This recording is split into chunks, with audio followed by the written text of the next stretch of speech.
नमस्कार, राधे राधे सभी को। आज की प्यारी गाथा है महादेव और माता पार्वती से जुड़ी हुई। बहुत ही प्यारी गाथा है, कृपया इसे सुनने की अवश्य कोशिश करें। तो कहानी का मर्म कुछ इस प्रकार है कि क्या होता है जब महादेव माता पार्वती को कहते हैं कि तुम मुझे नमक के समान लगती हो। बहुत ही प्यारी गाथा है। इस कहानी को पूरा सुने ताकि इस कहानी का मर्म आप तक पहुँचे, आप उसे समझ सके। तो चलिए शुरू करते हैं महादेव और माता पार्वती की प्रेम गाथा। एक बार महादेव और माता पार्वती कैलाश पर्वत पर यूं ही विचरण कर रहे थे। विचरण करते करते वे एक सरोवर के किनारे जा बैठे। सरोवर में जल की धारा कल कल ध्वनि उत्पन्न कर रही थी। सरोवर में बहुत सारे कमल के फूल थे। जल में जल जीव अटखेलियां कर रहे थे। मछलियां बार बार ऊपर आ रही थी, फिर वापस नीचे चली जा रही थी। सूर्यास्त का समय भी हो चला था।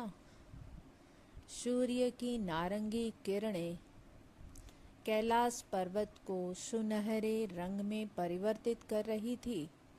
सभी पक्षी अपने घर की ओर जा रहे थे। प्रकृति अपने सौंदर्य के चरम पर थी। माता पार्वती और महादेव प्रकृति की इस सौंदर्य को बहुत ही प्यार से निहार रहे थे। माता पार्वती उस जल सरोवर के किनारे जा बैठी और प्रकृति का आनंद लेने लगी। महादेव भी तभी वहां आ पहुँचे। महादेव कहते हैं, हे देवी पार्वती, प्रकृति कितनी सुंदर है, हमें इसका आनंद अवश्य ही लेना चाहिए। माता पार्वती उत्तर देती है, हाँ महादेव, प्रकृति अत्यंत ही मनमोहक है। मैं भी इस प्रकृति की गोद में बड़ा ही सुख अनुभव करती हूँ। पर प्रकृति की इस सौंदर्य को आनंद लेने में यदि आपका साथ हो तो मैं स्वयं को भाग्यशाली मानूंगी। पर मुझे पता है यह संभव नहीं है। मैं इस ब्रह्मांड के देवाधिदेव महादेव की अर्धांगिनी अवश्य हूँ, पर मेरे स्वामी के पास मेरे लिए तनिक भी समय नहीं है, क्योंकि सारे दिन आप तपस्या में लीन रहते हैं और मैं अकेले ही इस कैलाश में विचरण करती रहती हूँ। क्या मेरा कोई महत्व नहीं है आपके जीवन में? महादेव कहते हैं, हे देवी, आप इस ब्रह्मांड के देवाधिदेव की अर्धांगिनी अवश्य हो, पर साथ ही साथ इस ब्रह्मांड का हर जीव मुझ पर विश्वास रखता है और मुझ पर विश्वास रखकर अपने कर्तव्यों का निर्वहन करता है। और यह तप मैं उन जीवों के उद्धार के लिए ही करता हूँ। तो क्या यह मेरा तप करना उचित नहीं है? देवी पार्वती कहती है, हे महादेव, आपको तो पता है कि मैंने कई सालों तक कठोर तपस्या की है आपको प्राप्त करने के लिए। आपसे विवाह करने के लिए मैंने अपने माता पिता का घर भी त्याग दिया। हे महादेव, क्या आप मुझे प्रेम नहीं करते?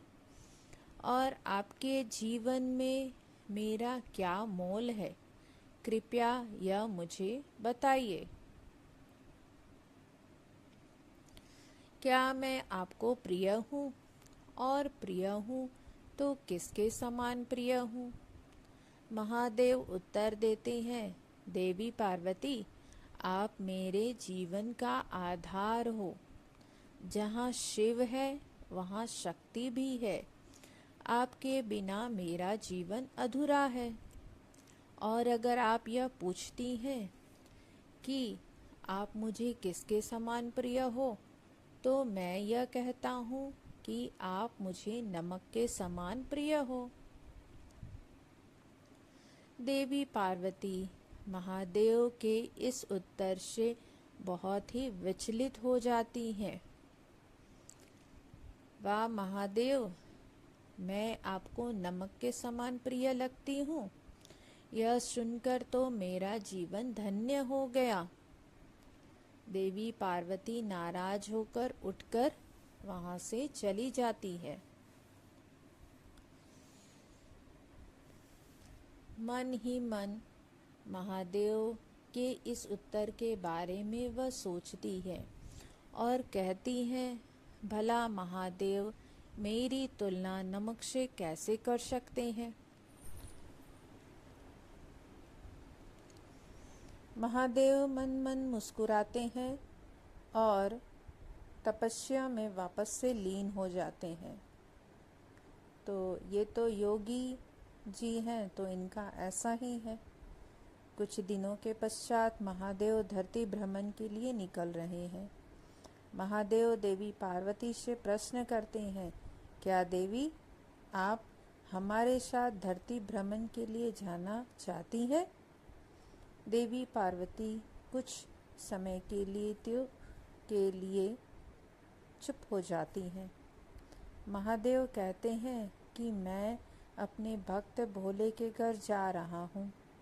भोला और उसकी धर्म पत्नी अपने व्रत का आज उद्यापन कर रहे हैं। उनके व्रत से मैं बहुत ही प्रसन्न हुआ हूँ और इस कारण मैं उन्हें आशीष देने जा रहा हूँ। तो क्या आप हमारे साथ धरती भ्रमण के लिए जाएंगी और भोला और उनकी पत्नी गौरी को आशीर्वाद देना चाहेंगी? माता गौरा तो इसी बात के लिए तैयार थी कि कभी महादेव भी हमारे साथ भ्रमण के लिए जाएं। तुरंत ही देवी पार्वती उत्तर देती है, अवश्य महादेव, बहुत दिनों से मैं भी भूभ्रमण की इच्छा कर रही थी और मैं तो आपके साथ हर क्षण रहना चाहती हूँ। महादेव और माता पार्वती धरती भ्रमण के लिए फिर निकल चलते हैं। वे धरती पर पहुँचते हैं और वहाँ पहुँचते ही एक साधारण स्त्री और पुरुष के रूप में आ जाते हैं। चलते चलते वे भोले के घर पर पहुँचते हैं। भोले के घर के आंगन में जैसे ही वे पैर रखते हैं तो उन्हें वहाँ भोलेनाथ की आरती की आवाज़ सुनाई दे रही होती है। आरती पूर्ण होते ही सभी को प्रसाद भी मिलता है और फिर सभी के लिए भोजन परोसा जाता है। व्यंजनों के महक से पूरा गांव महक रहा था। भोला ने उद्यापन के लिए सभी स्त्री एवं पुरुषों को भोजन के लिए आमंत्रण किया था। पूरा गांव भोले के घर पर उमड़ पड़ा था। यह सब देख महादेव बहुत ही प्रसन्न होते हैं।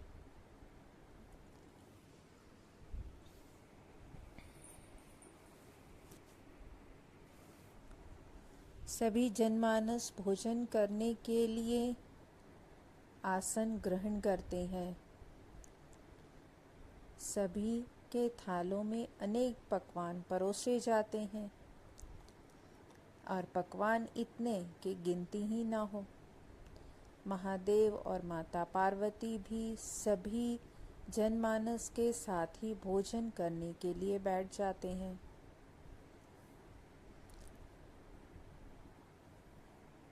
इधर भोला और उनकी पत्नी गौरी महादेव की जयकार लगाते हुए भोजन आरंभ करने की सभी से विनती करते हैं। सभी सहर्ष भोजन करना आरंभ करते हैं। एक दो कौर मुंह में डालते हैं। सभी धीरे धीरे अपनी थालियां आगे की ओर खिसका देते हैं। यह देख भोला विचलित हो जाता है। मन ही मन वह सोचता है, भला ऐसा क्या हो गया? और वह सभी से पूछता है कि ऐसा क्या हुआ कि आप सभी भोजन नहीं कर रहे हो? भोला के इस प्रश्न से तभी सभी एक स्वर में आवाज आती है, भोला, पकवान तो बहुत सारे हैं, पर इनमें बिल्कुल भी स्वाद नहीं है। इनमें तो नमक ही नहीं है। क्या नमक के बिना किसी भोजन में स्वाद होता है?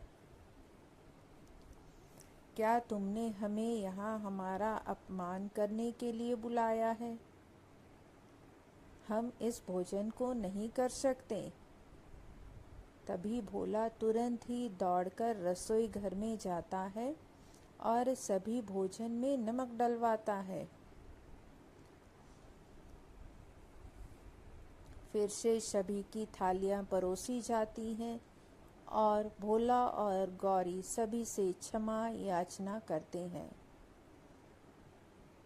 और फिर से भोजन करने के लिए सभी से आग्रह करते हैं, निवेदन करते हैं। सभी जनमानस प्रेम से इस बात को स्वीकार कर भोजन करते हैं। सभी भोले की वाहवाही भी करते हैं, क्योंकि भोजन तो स्वादिष्ट था, पर नमक की कमी थी, और जब नमक डाला गया तो भोजन तो पूरा स्वादिष्ट हो गया। यह सारी लीलाएं महादेव और माता पार्वती देख रहे हैं। महादेव धीरे से आकर माता पार्वती के कान में बोलते हैं, देख लिया देवी, नमक का क्या महत्व है, और मैं क्यों कह रहा था कि तुम मुझे नमक के समान प्रिय हो। तब माता पार्वती की आंखें नम हो जाती है और वह मन ही मन महादेव से क्षमा मांगती है। महादेव और माता पार्वती भोली की इस भक्ति से प्रसन्न होकर उन्हें दर्शन देते हैं और फिर वापस कैलाश को लौट जाते हैं।